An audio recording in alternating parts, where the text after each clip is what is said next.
This channel does not promote any violent, harmful, or illegal activities. All content provided by this channel is meant for an educational purpose only.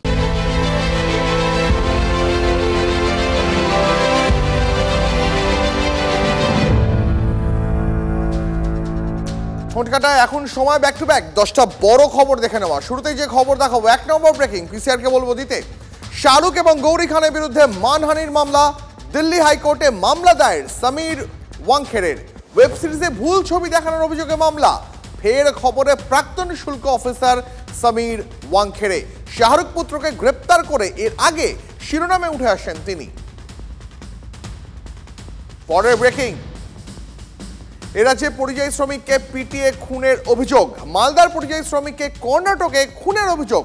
বুধবার রাতে খুন হন ওই শ্রমিক, এমনটাই দাবি পরিবারের। 3 নম্বর ব্রেকিং, হুগলি শ্রীরামপুরে গঙ্গার ভাঙনে আতঙ্ক। সিদ্ধেশ্বরীতলা থেকে মাহেশ পর্যন্ত রাস্তায় ভাঙন। নেহরুনগর কলোনিতে রাস্তায় বড় ফাটল। ভাঙনে এলাকা বসে যাওয়ায় আতঙ্কে এলাকার বাসিন্দারা। 4 নম্বর ব্রেকিং, 2 সপ্তাহেই চালু নলহাটির বেআইনি পাথর খাদান। 6 জন শ্রমিকের মৃত্যুতেও টনক নড়েনি প্রশাসনের। বাহাদুরপুরের বেআইনি খাদানে শুরু হয়ে যায় কাজ। টিভি9 বাংলা সেই খবর দেখায়। টিভি9 বাংলার খবর দেখানোর পর চাপে পড়ে ফের তালা। এবার 5 নম্বর ব্রেকিং, বাংলায় বিজেপির নির্বাচনে ইনচার্জ ভূপেন্দ্র যাদব। ভূপেন্দ্রকে সাহায্য করবেন ত্রিপুরার বিপ্লব দেব, বড় খবর নিঃসন্দেহে। 6 নম্বর ব্রেকিং, সাগরে মাঝপথেই খুলতে হলো দুর্গাপুজোর মণ্ডপ। দুর্গাপুজোর থিমে প্রশাসনের আপত্তি, এমনটাই দাবি আয়োজকদের। পুজোর থিম কি ছিল? থিম ছিল অপারেশন সিঁদুর, যদিও এই অভিযোগ অস্বীকার করেছেন রাজ্যের মন্ত্রী বঙ্কিম হাজরা। এবার 7 নম্বর ব্রেকিং দিতে বলবো পিসিআরকে।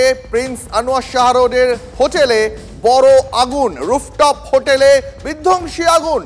দমকল মন্ত্রী জানিয়েছেন রুফটপের বর্ধিত অংশে আজ আগুন লাগে। পরের ব্রেকিং, 8 নম্বর ব্রেকিং, করের বোঝা আরও কমানোর ইঙ্গিত দিলেন প্রধানমন্ত্রী। অর্থনীতি শক্তিশালী হলে কর আরও কমবে। মোদির মন্তব্যে জিএসটি আরও কমানোর ইঙ্গিত। 9 নম্বর ব্রেকিং আজকের, মুখ্যমন্ত্রীর দাবি মতোই ক্ষতিপূরণ ঘোষণা করলো সিইএসসি। বিদ্যুৎস্পৃষ্ট হয়ে মৃতদের পরিবারকে ক্ষতিপূরণ 5 লক্ষ টাকা করে ক্ষতিপূরণ দেবে সিইএসসি। গতকালই রাজ্যের তরফে মৃতদের পরিবারের জন্য ক্ষতিপূরণ এবং চাকরির ঘোষণা করা হয়। এবার 10 নম্বর ব্রেকিং, চতুর্থীতেও পথে এসএসসি চাকরিহারারা। এসএসসি ভবন অভিযান, গ্রুপ সি গ্রুপ ডি চাকরিহারাদের। অযোগ্যদের তালিকা প্রকাশের দাবি, পুলিশের সঙ্গেও ধস্তাধস্তি। চতুর্থীতেই খুলে ফেলতে হলো পুজো মণ্ডপ। অদ্ভুত ব্যাপার তো। সাগরের চকফুলডুবি সর্বজনীন দুর্গোৎসব কমিটির থিম ছিল অপারেশন সিঁদুর। সেই থিমেই কি শাসক তৃণমূলের রোলার চলল? নিঃশব্দে আরেকটা অপারেশন হয়ে গেল। পুজো উদ্যোক্তারা প্রশাসনের চাপের অভিযোগ করছেন। প্রশাসন আর তৃণমূল মুদ্রার এপিঠ আর ওপিঠ। শাসকের আপত্তি না থাকলে প্রশাসনের আপত্তি কি সম্ভব? এবারে থিম ছিল অপারেশন সিঁদুর। আমরা কার্ডে ছাপিয়েছি, আমরা ফেস্টুন ব্যানার দিয়েছি, বিভিন্ন জায়গায় প্রচার হয়েছে, কিন্তু কিছু প্রশাসনিক চাপের ফলে আমাদেরকে এটা পিছিয়ে যেতে হয়েছে। আমরা বন্ধ করে দিয়েছি। প্রশাসনিকভাবে টুকটাক চাপ ছিল, থিমের জন্য চাপ। এই থিমটা করা যাবে না। না, এর নাম বলবো না, নাম বলা যাবে না। প্রশাসনিকভাবে বললাম। হ্যাঁ, সাগরের স্থানীয় প্রশাসন। আমরা একটা সিদ্ধান্ত করেছি যে সরকারি যে অনুদানটা আমাদের দেয় পুজোতে, আমরা সেটা প্রশাসনকে ফেরত দিয়ে দেবো। ছোটখাটো পুজো উদ্যোক্তারা কখন এই কথা বলতে পারেন যে সরকারি পুজো অনুদান তারা ফিরিয়ে দেব বা ফিরিয়ে দেবেন? তারা চরম ক্ষোভ থেকেই তারা বলেন। এক্ষেত্রেও সেই চরম ক্ষোভ নিশ্চয়ই তৈরি হয়েছে, তাই তো ফিরিয়ে দেওয়ার কথা বলছেন। থিমের জন্য যখন প্রশাসন চাপ তৈরি করে প্যান্ডেল খুলতে বাধ্য করে, তখন অনুদান ফেরানোটাও এক ধরনের প্রতিবাদ। পুজো অনুদান দেওয়ার মধ্যেও কি অলিখিত কোনো শর্ত আছে? শাসকের মর্জি মাফিক থিম বানাতেই হবে? দেখুন, সজল ঘোষ বিজেপি নেতা, কাউন্সিলর, তার পুজোর থিমও কিন্তু এবার অপারেশন সিঁদুর। সজলের ক্লাব সরকারি অনুদান নেয় না, আগা গোড়াই নেয় না। থিম নিয়ে প্রশাসনের মর্জির তোয়াক্কা করারও তার কোনো প্রয়োজন পড়ে না। কিন্তু 72 বছরের পুরনো পুজো হলেও সাগরের এই পুজো উদ্যোক্তারা প্রশাসনকে উপেক্ষা করতে পারবেন না, পারেননি। কিন্তু কেন সকলকে শাসকের আজ্ঞাবহ হয়ে চলতে হবে? কেন তাদের মর্জিমাফিক থিম বানাতে হবে? কেন পছন্দের থিম তৈরি করা যাবে না? একটি রাজনৈতিক দলের বর্তমান তৃণমূল কংগ্রেসের প্রধান এবং এখানকার যিনি মেম্বার আছেন ওনারাই এইটা পুজোটা পরিচালনা করছেন। তৃণমূলের কাছে অপারেশন সিন্দুরটা এখন একটা রোগের মতো একটা অবস্থা তৈরি হয়েছে। তবু সে জায়গায় দাঁড়িয়ে কিন্তু এরা করবে সিদ্ধান্ত নিয়েছিল এবং যথারীতি আমন্ত্রণপত্র ছাপা হয়ে গেছে। আমন্ত্রণপত্র আমাদের এমএলএ সাহেবের কাছেও ওনারা অনেক আগে দিয়ে এসছেন, এখানে পুরো ডিস্ট্রিবিউট হয়ে গেছে। কিন্তু তারপরেও হঠাৎ করে প্রচণ্ডভাবে সোচ্চার হয় এই বিষয়টা নিয়ে আমাদের এমএলএ সাহেব, যে তোমরা থাকতে থাকতে এই ধরনের কথা না, তোমাদের সব অনুদান সব বন্ধ করে দেবো, তোমাদের সব সাসপেন্ড করে দেবো এবং আগামী দিনে কীভাবে তোমরা রাজনীতি করো এসব দেখবো। তো সঙ্গে সঙ্গে এরা পরের দিন গত সোমবারে ওরা বসে এখানে সিদ্ধান্ত গ্রহণ করে যে আমরা টাকাও ফেরত দেবো, ওনাকে দিয়ে উদ্বোধন করাবো না এবং অপারেশন সিন্দুরও আমরা করাবো না। দেখুন, কথা শুনে এটা পরিষ্কার বুঝতে পারছেন এই পুজোর সঙ্গে শাসকেরও যোগ আছে। তৃণমূলের পঞ্চায়েত প্রধান, পঞ্চায়েত সদস্য পুজো কমিটিতে আছেন। তারপরেও মন্ত্রীমশাই বঙ্কিম হাজরা কেন চাপ দিতে গেলেন? অভিযোগ তেমনটাই।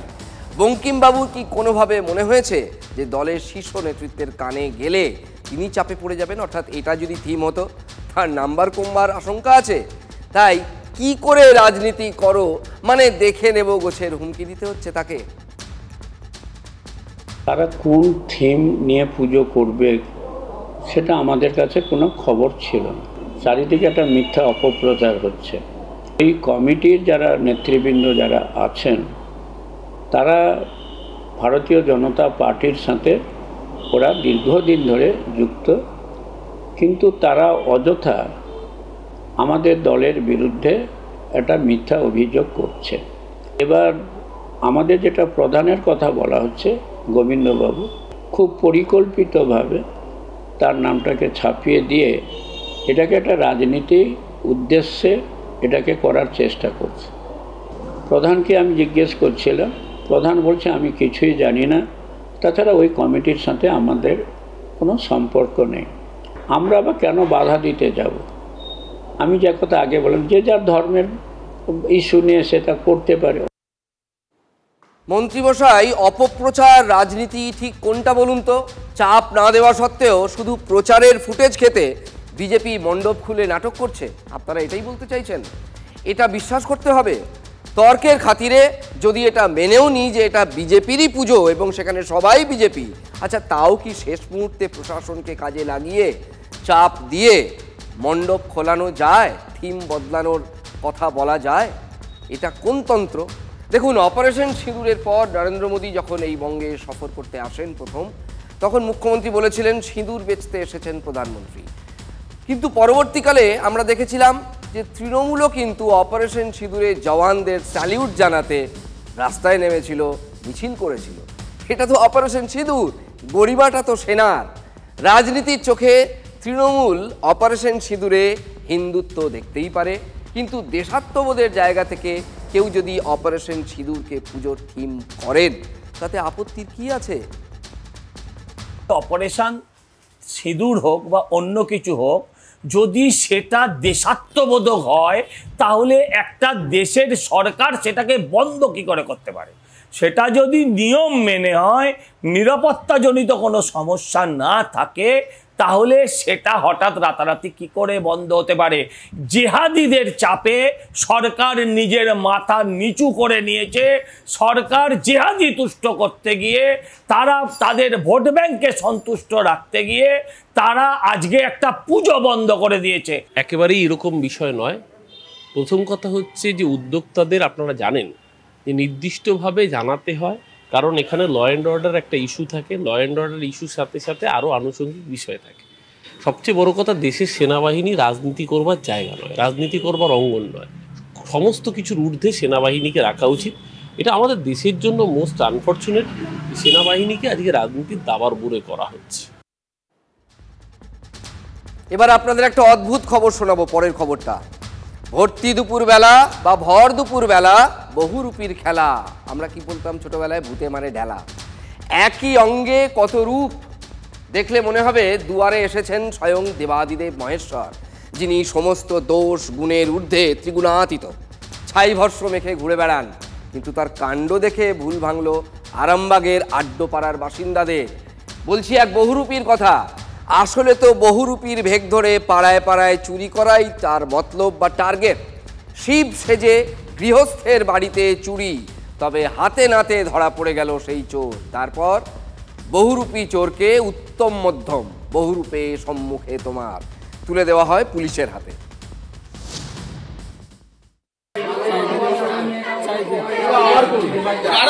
চুরি করেছিস? হ্যাঁ, পয়সা চুরি করেছিলিস? পুজো চলছে এখন, পুজোর আবহ। কিরম মোক্ষম প্ল্যান করেছিল বলুন তো এই বহুরূপী? শিব ঠাকুর সেজে পুজোর বাজারে একটা মোক্ষম প্ল্যান করেছিল, কিন্তু কাজে এলো না শেষ পর্যন্ত।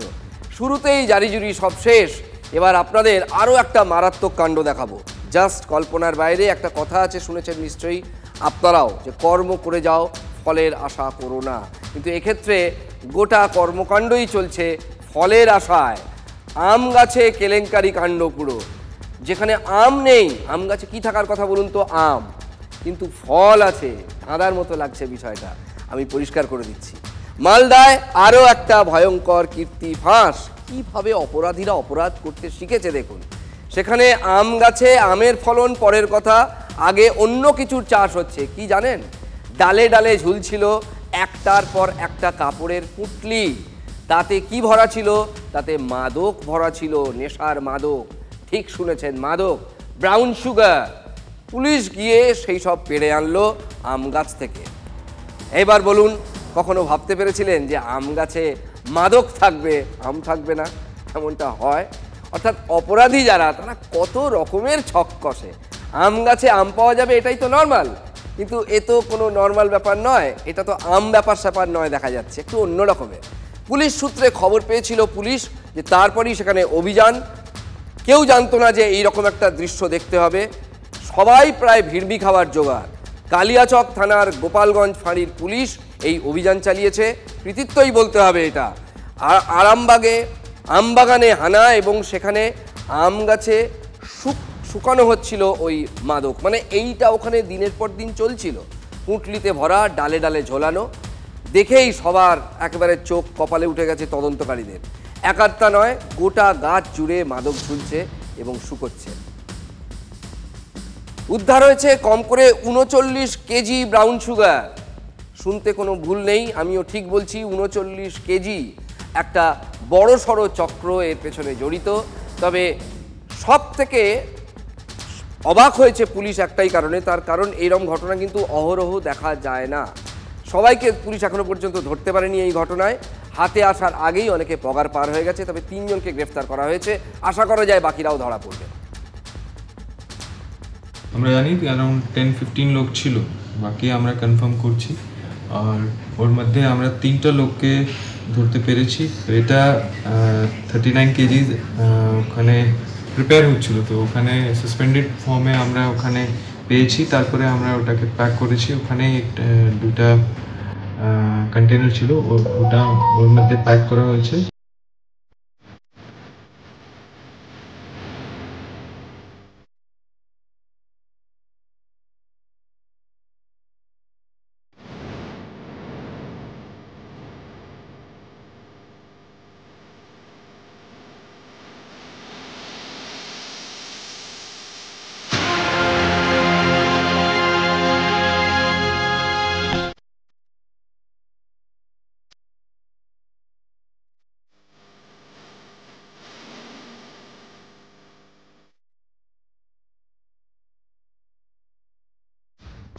মেধার কাছে সমস্ত কিছুই তুচ্ছ, যত বাধাই হোক না কেন।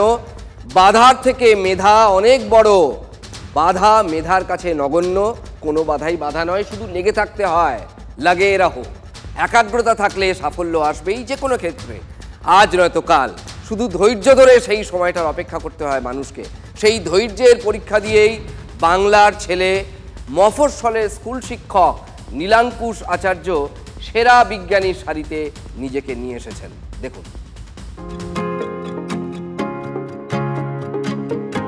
2020 থেকে 2025 এই 5 বছরে একজন বিজ্ঞানী হিসেবে নীলাঙ্কুশ আচার্যের সাফল্যের গ্রাফ দেখলে বিস্মিত হবেন। 2020-তে র্যাঙ্ক ছিল 2443, পরের বছর এক লাফে 485, 2022-এর গবেষক হিসাবে র্যাঙ্ক 214, 23-এ প্রথম 100 জন বিজ্ঞানীর মধ্যে ঢুকে পড়েন, র্যাঙ্ক 74, 2024-এ 74 থেকে 40, আর এই 2025-এ তার র্যাঙ্ক 35। মাত্র 5 বছরে 35-এ উঠে আসাটা সহজ নয়, বিশেষত লড়াইটা যখন দুনিয়ার নামজাদা কলেজ ইউনিভার্সিটির গবেষক অধ্যাপকদের সঙ্গে। স্ট্যানফোর্ড 2019 সাল থেকে একটা র্যাঙ্কিং করে ওরা, এবং প্রতি বছর পুজোর সময় র্যাঙ্কিংটা বেরোয়। ফিল্ডে হচ্ছে দ্বিতীয় আমি, আমার আগে অন্য একজন প্রফেসর আছেন, আমি তারপরেই রয়েছি আর কি। আর গোটা ওয়ার্ল্ডের মধ্যে এই মুহূর্তে র্যাঙ্ক হচ্ছে 35। একটা পরিসর লাগে, পরিকাঠামো লাগে, বিভিন্ন ধরনের ফিজিক্স, কেমিস্ট্রি, বিভিন্ন ম্যাথমেটিক্সে আরও বিভিন্ন প্রফেসরের সঙ্গে কথা বলতে হয়, কাজ করতে হয়। সেটা একটা ইউনিভার্সিটি গেলে, কলেজে গেলে সেখানে ওই পরিসরটা পাওয়া যায়। এখন দেখেছি সত্যি সত্যি বাধার সম্মুখীন হচ্ছে। একটা পেপার সাবমিট করার পর আমাকে 1 বছর বসে থাকতে হচ্ছে, তখন আমি এটা ছেড়ে গতানুগতিক বাইরে ইন্ডিপেন্ডেন্ট রিসার্চার দিয়েছি। লিস্টের মধ্যে বোধহয় আমি একমাত্র যার অ্যাফিলিয়েশন হচ্ছে ইন্ডিপেন্ডেন্ট রিসার্চার। বিশ্ববিদ্যালয় বা কলেজের একটা অ্যাফিলিয়েশন থাকলে নীলাঙ্কুশের জন্য লড়াইটা সহজ হতো। গবেষণায় ফান্ডিং পেতেন, বারবার আবেদন করেও অ্যাসিস্ট্যান্ট প্রফেসরের পদটাও জোটেনি। খড়দাহের এই মেধাবী শিক্ষক গবেষকের কাছে তা অজানাই। ইন্টারভিউ খুবই ভালো হয়, কিন্তু আলটিমেটলি যখন রেজাল্টটা বেরোয় তখন দেখি আমার নামটা থাকে না। এবার সত্যিই আমি জানি না কেন থাকে না, কারণ ওদের একাডেমিক সিলেকশন করা যে একাডেমিক যে নাম্বারগুলো থাকে, পিএইচডির জন্য নাম্বার থাকে, নেট কোয়ালিফাই নাম্বার থাকে, সেই সবগুলোই আমার কাছে রয়েছে। পাবলিকেশন ভালো রয়েছে, ইন্টারভিউ পারফরমেন্সও ভালো হয়, কিন্তু তারপরেও লাস্ট অবধি দেখি যে নাম থাকে না। এখন কেন থাকে না জানি না, তবে আশা রাখবো ভগবানের আশীর্বাদে কোনোদিন হয়তো দরজা খুলবে। বারবার ধাক্কা খেয়েই নিজের লক্ষ্যচ্যুতে independent research fellow Nilankush. Rajabazar science college থেকে অ্যাপ্লাইড ম্যাথমেটিক্সে মাস্টার্স, যাদবপুর থেকে পিএইচডি, গবেষণার জন্য ন্যানোফ্লুইড বেছে নেন। আমার রিসার্চের বিষয় হচ্ছে ন্যানোফ্লুইড। এটি একটি মডার্ন ধরনের ফ্লুইড, যেখানে আমরা যে কোনো একটা বেস ফ্লুইড নিতে পারি। ওয়াটার হতে পারে, ইথাইল অ্যালকোহল হতে পারে, কেরোসিন হতে পারে, কখনো কম্বাইন্ড দুটো ফ্লুইডের মিক্সচারও হতে পারে।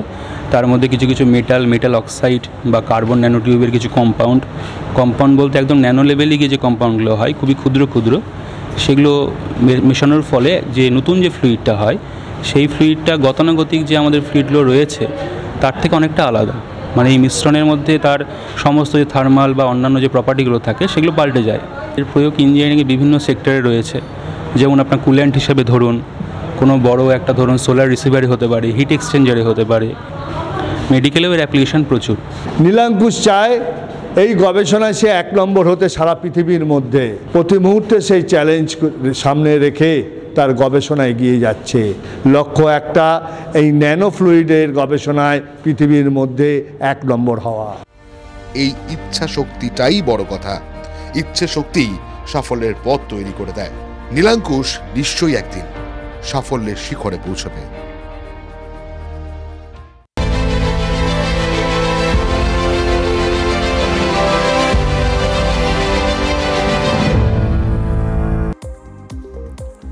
স্বচ্ছ ভারত প্রকল্পের টাকায় 9/6 সহ একাধিক দুর্নীতির অভিযোগ। বিজেপির বিক্ষোভে উত্তাল উত্তর দিনাজপুরের হেমতাবাদ। 7 দফা দাবি নিয়ে ডেপুটেশন এবং বিক্ষোভ, পুলিশি বাধায় উত্তেজনা, পুলিশের সঙ্গে বিজেপি কর্মী সমর্থকদের ধস্তাধস্তি। দুর্গাপুজোর উদ্বোধন ঘিরেও তৃণমূল বিজেপির সংঘাত। কোচবিহারের পুরাতন পোস্ট অফিস পাড়া সর্বজনীন দুর্গাপুজোর উদ্বোধনে জটিলতা। বৃহস্পতিবার এই পুজোর উদ্বোধনের কথা ছিল সুকান্ত মজুমদারের। অভিযোগ, এরপরেই অনুষ্ঠান বাতিলের জন্য পুজো কমিটির উপরে চাপ দেওয়া হয় তৃণমূলের তরফে। পুলিশের বিরুদ্ধে অসহযোগিতার অভিযোগ বিজেপি। পুজো চলে এলেও মেলেনি 3 মাসের বেতন, বকেয়া বোনাসও। হকের দাবিতে রায়গঞ্জ পুরসভার সামনে বিক্ষোভের শতাধিক অস্থায়ী কর্মী। প্রতিশ্রুতির সার মেলেনি কানাকড়িও। দাবি পূরণ না হলে আরো বড় আন্দোলনের হুঁশিয়ারি অস্থায়ী পুর কর্মীদের। যদিও এ বিষয়ে কোনো প্রতিক্রিয়া মেলেনি পুর প্রশাসকের। সাগরে বন্ধ হলেও পশ্চিম মেদিনীপুরের ঘাটালে দুর্গাপুজোর থিম অপারেশন সিঁদুর। উদ্যোক্তা ঘাটালের পঞ্চপল্লী। প্রাক্তন সেনা আধিকারিকদের উপস্থিতিতে শোভাযাত্রা, হাতে জাতীয় পতাকা নিয়ে পা মেলালেন বহু সাধারণ মানুষ।